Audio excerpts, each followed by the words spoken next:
गोलू और पिंकी टीवी देख रहे थे।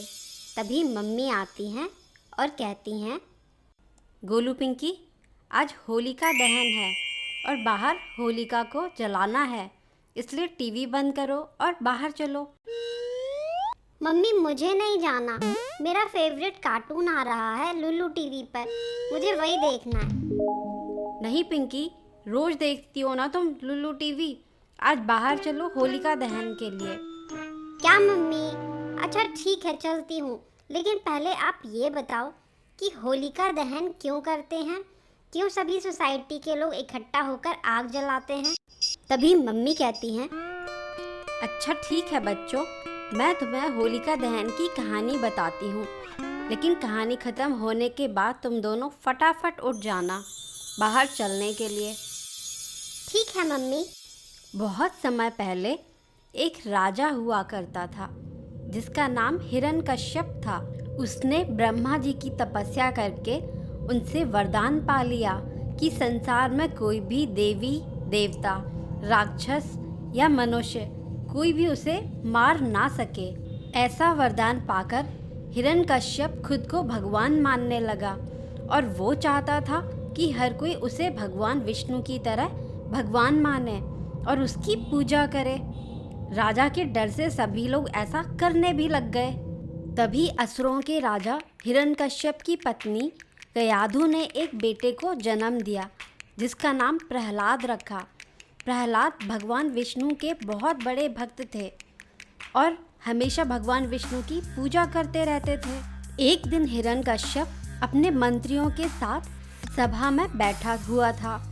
तभी वहाँ प्रहलाद आए। राजा ने प्रहलाद को अपने पास बुलाया और अपनी गोद में बिठा लिया। राजा ने प्रहलाद से पूछा, बताओ बेटे, तुम्हारा भगवान कौन है? मेरा और हम सभी का भगवान तो एक ही है। राजा पिता खुश हो जाता है और पूछता है, बताओ बेटा, कौन है वो भगवान? भगवान विष्णु ही हम सभी के भगवान हैं। ये सुनकर हिरण्यकश्यप को बहुत गुस्सा आ जाता है और वो कहता है, बेटा प्रहलाद, इस संसार में सबसे ज्यादा शक्तिशाली मैं ही हूँ।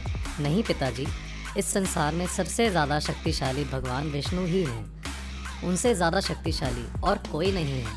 भगवान विष्णु ही इस संसार के रचयिता हैं। ऐसा सुनकर राजा को और ज़्यादा गुस्सा आ जाता है और वो प्रहलाद के गुरुजी को वहाँ बुलवाते हैं। गुरुजी, आपने मेरे ही पुत्र को मेरे दुश्मन की पूजा करना कैसे सिखा दिया?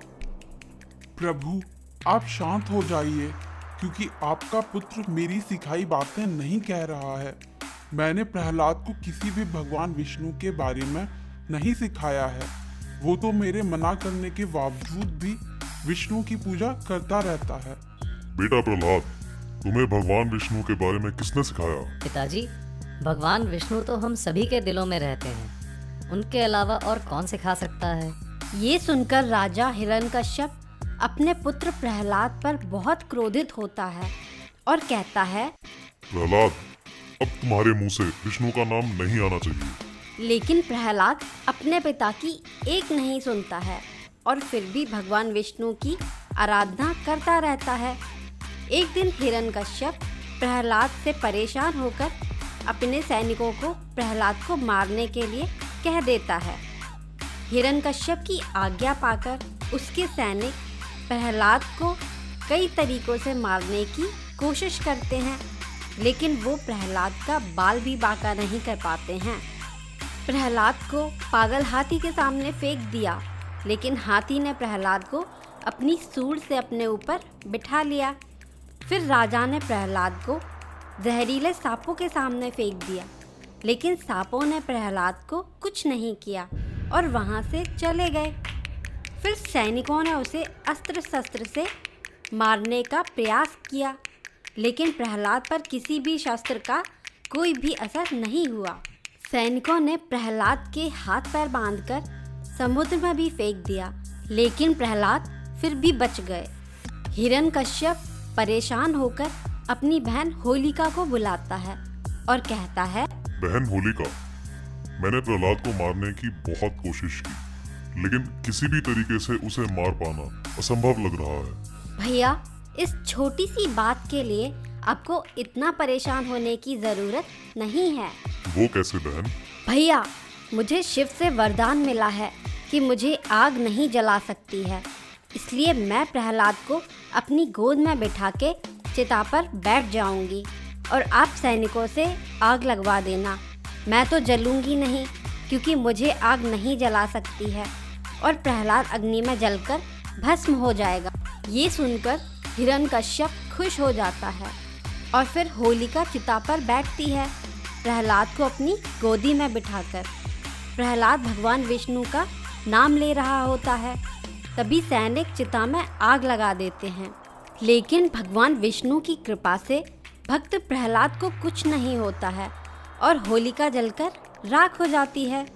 तभी से हम सभी होली का त्योहार मनाते हैं। इसलिए होली का त्योहार बुराई पर अच्छाई की जीत के प्रतीक के रूप में मनाई जाती है। होलिका दहन के दिन एक पवित्र अग्नि जलाई जाती है जिसमें सभी तरह की बुराइयां, अहंकार और नकारात्मकता को जलाया जाता है। अरे वाह मम्मी, इसलिए होलिका दहन मनाते हैं हम सभी।